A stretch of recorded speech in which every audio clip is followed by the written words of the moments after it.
Dans cette vidéo, je vais vous expliquer comment j'envisage la montée en cadence sous quelques mois. Et je vais aussi rapidement vous représenter chaque étape de la production des Le Multibatterie, parce que là, justement, j'ai toutes les étapes de prêtes. Donc c'est le moment de faire une petite piqûre de rappel pour tout le monde.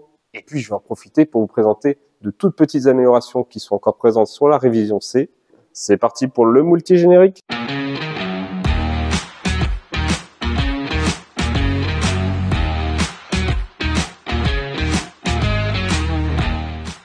Vous le savez, si vous me suivez depuis le début, je suis encore salarié en plus de mon activité de production des Le Multibatterie. Je suis salarié à 80% encore en tant qu'ingénieur dans les systèmes électriques ferroviaires et 20% présent ici pour la construction des batteries et après il y a aussi mon temps libre le soir, tout ça quand je réponds aux mails. Avec mon travail, j'avais la possibilité de convertir mon 13e mois en jour de congé, c'est ce que j'ai fait l'an dernier.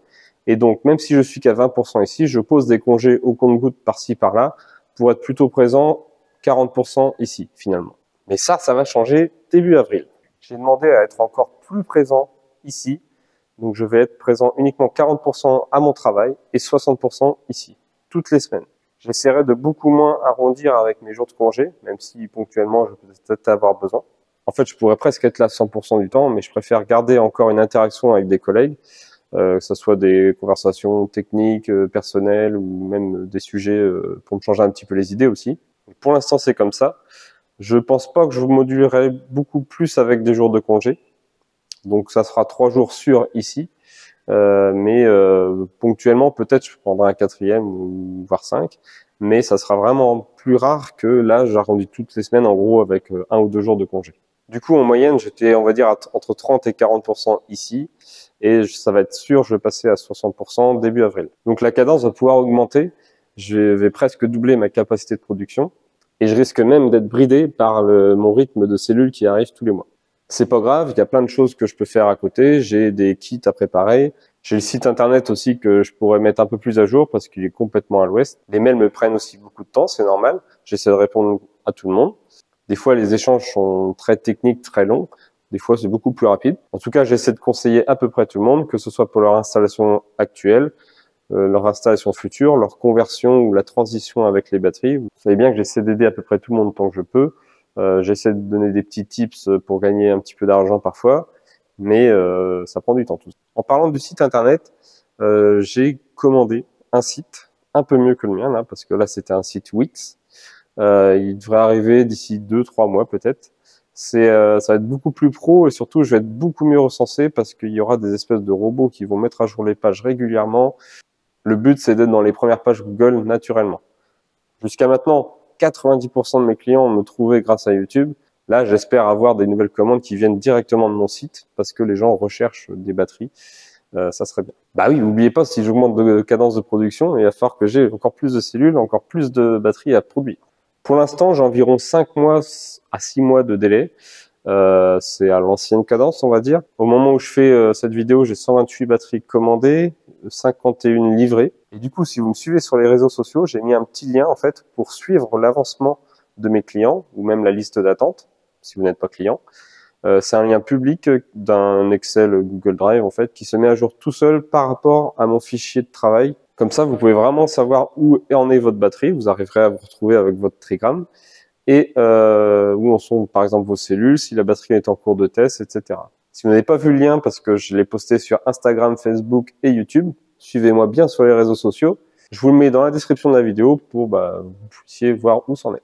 Il y a en plus quelques petites statistiques. Par exemple, on peut voir le prorata batterie verticale horizontale. Il y a environ 30% de batterie verticale. On peut voir aussi le ratio des batteries de 14,3 kWh avec les cellules de 280 Ah 6000 cycles et les batteries de 15,5 kWh avec les cellules de 304 Ah mais 4000 cycles. Il y a environ 10% de batteries de 15 kWh. Avec ce tableau, vous pouvez aussi remarquer qu'à partir du numéro de série 94, je vais changer de révision. Ça sera la révision D, alors qu'actuellement on est en révision C. Je ne vais pas encore trop en parler dans cette vidéo. Il y a des petites améliorations. Globalement, ça restera la même chose, mais c'est pas encore totalement prêt. J'en ai une chez moi qui est en test, la numéro 107. C'est d'ailleurs ma batterie personnelle qui était en bois que j'ai enfin convertie en une Le Multibatterie. C'est un peu plus propre. Elle était collecteur, mais il fallait bien que je teste les nouveaux changements de la révision D. Et c'était plus sûr de faire ça pour chez moi. Il y a aussi 4 batteries qui sont pour l'instant attribuées à personne. C'est pour plusieurs raisons. Déjà parce que je tombe à court de cellules, donc c'est pour éviter de me tourner un petit peu les pouces. J'ai acheté des cellules de Pologne, elles sont arrivées très rapidement.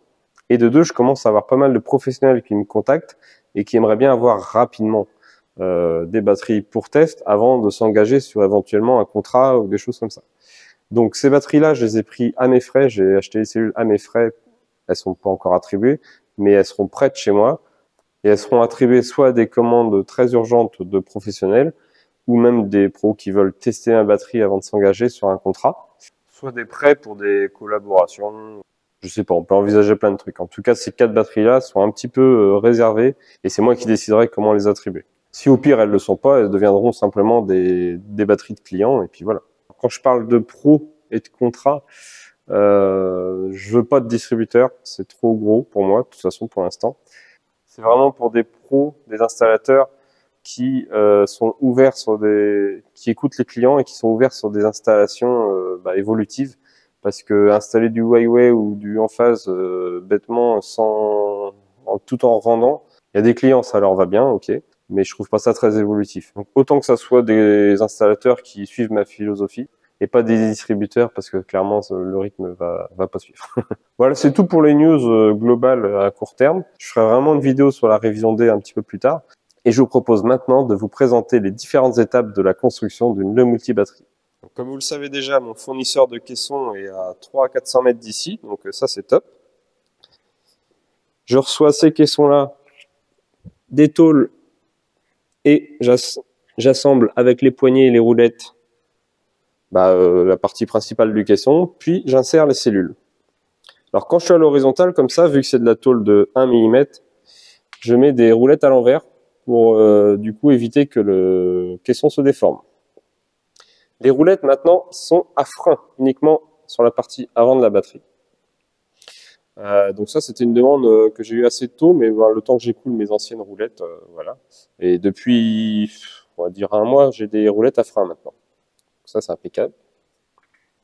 L'étape de pose en version horizontale est assez rapide parce que je me suis fait des outillages imprimés en 3D comme ça, qui permettent d'aligner vraiment les cellules et me sert aussi à caler la future rangée. Par exemple, là, je mets les plaques d'isolation, elle se met en butée directement. Les cellules, je me prends pas la tête, je reprends une plaque, hop, et voilà, tout est impeccable. Les cellules sont prêtes en sandwich entre 2 tôles, une tôle fixe et donc la tôle qui est sur trou oblong, on peut le voir ici. Et ensuite, je serre les cellules grâce à ces tôles et des tiges filetées. Donc le rouge, là, c'est du tuyau PER pour isoler les cellules, éviter qu'elles touchent du métal. Toutes les cellules sont parfaitement isolées. Et d'ailleurs, je fais un test d'isolement sur chacune des batteries avec mon méga-ohmmètre et je le fais à 1000 volts. Comme ça, je suis sûr que le potentiel des cellules ne touche pas la carcasse, parce que c'est un premier défaut, et il suffit d'un deuxième défaut, et là, c'est la cata. Donc ensuite, je compresse les cellules en serrant les tiges filetées. L'étape suivante consiste à poser les bus bars flexibles pour relier les 16 cellules entre elles. Le moins principal est ici et le plus est ici. Il y a d'ailleurs le schéma ici pour rappel. Ensuite, par-dessus les bus bars, je pose les PCB qui ont aussi la capacité d'être légèrement flexibles. Si les cellules bougent et gonflent très légèrement, les bus bars suivent, mais les PCB aussi. C'est les 4 mêmes PCB, seule la position des connecteurs, donc là par exemple colonne 2, fait que ça devient un PCB attribué à la colonne 2. 3, la 4 est un tout petit peu différente, mais voilà, c'est exactement les mêmes PCB. Les connecteurs, c'est moi qui les soude encore. Chaque PCB a sa sonde de température que je colle sur la cellule juste en dessous avec du double face thermique. Je mets un petit point de pistocole pour être sûr. Chaque écrou reçoit aussi du coup un petit bouchon d'isolement pour au cas où il se passe quelque chose. Mais de toute façon, il y a aussi les gros pots qui sont encore au-dessus et qui normalement isolent la tôle des cellules. Une fois que j'ai fini d'assembler les cellules, je pose la tôle pré-équipée avec le BMS, le disjoncteur et l'équilibreur actif nié. Un équilibreur de 4 ampères. Je lui enlève sa boîte pour juste déporter la LED, en fait, la LED d'état de l'équilibreur. Je le mets sur connecteur. Et comme ça, en face avant, on peut voir l'état de l'équilibreur. Les câbles sont maintenant en 35 mm carrés, les câbles internes, alors qu'avant ils étaient en 25. Rapidement, j'ai mis des 35 pour le disjoncteur. Ça permettait de dissiper un peu sa chaleur parce qu'il chauffe, mais c'est normal. C'est un disjoncteur magnétothermique. Mais depuis peu, là, les câbles orange, c'est ceux qui sont faits par un fournisseur directement. Ils différencient le plus et le moins avec de la gaine thermo. Mais au moins, je m'embête plus à faire ces petits câbles. C'était vachement long. Et du coup, je suis en 35 carrés partout. La section des bus bars est de 40 mm carrés. Et c'est du câble vraiment flexible pour du 35 carrés en silicone. C'est impeccable. Ça tient 200 degrés sans problème. L'étape suivante est la pose du câblage, que j'ai designé complètement moi-même. J'utilise plus les câbles fournis par l'équilibreur actif ou le BMS. C'est un câblage qui arrive tout fait maintenant. Donc là, c'est des fils aussi silicone qui tiennent aussi 200 degrés et c'est du 0,8 mm carré partout.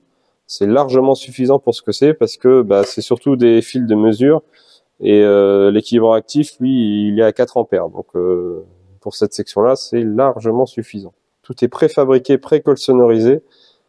Pour câbler tout ça, là, le plus long, c'est de mettre les Colson en fait sur les PCB, mais je mets quoi, 5 minutes quoi. Et en plus, tous les câblages ont été testés, donc comme les PCB m'empêchent de faire des erreurs et les câblages sont déjà pré-testés, je peux câbler ça directement sur le BMS et l'équilibreur actif sans me prendre la tête. Faut juste pas que je fasse l'inversion de cellules. Ça m'est arrivé une fois. J'ai cramé un BMS. Mais voilà, hormis ça, c'est impeccable. Pour faciliter la mise en place des Colson, j'ai fait ces formes-là qui me permettent d'insérer le Colson directement. Parce qu'avant, j'avais des trous, 2 trous côte à côte, mais c'était hyper chiant à insérer et à récupérer. Donc là, c'est vachement plus pratique. Et du coup, les PCB ont toutes les formes nécessaires selon la colonne. Ensuite, la dernière étape avant les tests, c'est la mise en place de la face avant. C'est important parce que du coup pour les tests, je teste à 100 ampères au niveau de ces interfaces là et il faut que je teste tout, y compris les connexions sur la face avant.